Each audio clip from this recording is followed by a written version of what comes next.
The United Nations is sending a humanitarian mission to Nagorno-Karabakh after Azerbaijan took control of the region.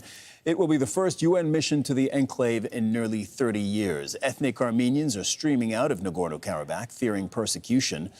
Armenia says the number of people that have crossed into its territory has surpassed 100,000.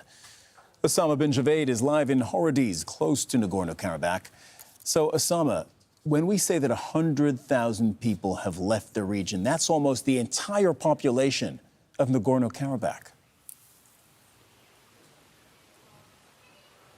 That's what it appears to be. And these were the estimates when we saw people in a steady stream, queues and queues of cars coming out, that this was going to be the case, that only a few hundred, if any, remain in Nagorno-Karabakh as their leaders have decided that this state will be dissolved. All of the administrative control will be handed over to Azerbaijan, and people will have to live as Azerbaijani citizens.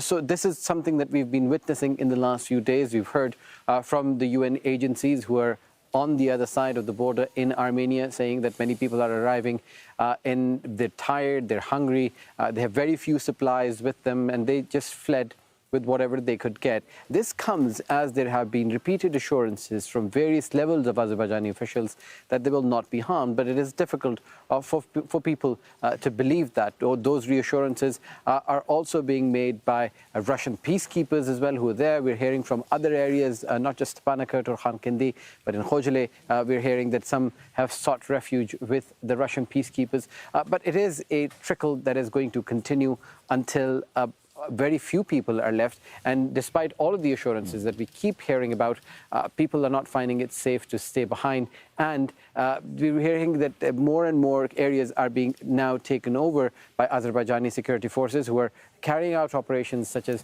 demining and making sure that it is safe for them and other officials to return to this area. It is abundantly clear that the ethnic Armenians do not believe the assurances given by the Azerbaijani authorities, since they're all leaving. Look, there's a UN mission heading for Nagorno-Karabakh. What is it that they're going to do there? Well, it is, you have to understand the context of all of this, because the people who are here essentially were not here 30 years ago, and this was internationally recognized as Azerbaijani territory. And in the last 30 years, there's been a lot of hate that has gone on between the two peoples. There has been a lot of fighting that has gone on. And now, in the latest war that we saw in 2020 and this latest fighting that happened just over a week ago, people are not ready to stay. The United Nations mission is being guaranteed that it will be taken there once it is safe for them to go there, because Azerbaijani officials continue to say that they're finding heavy weaponry. They're not sure if there are no fighters left in the area.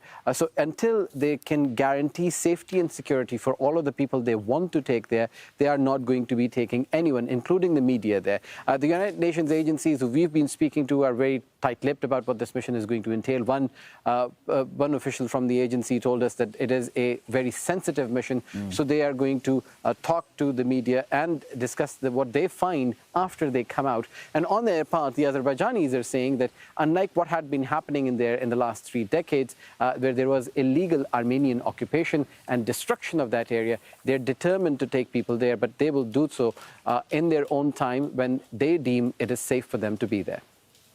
Osama bin Javaid reporting from within Azerbaijan. Thank you very much. Vote counting has finished in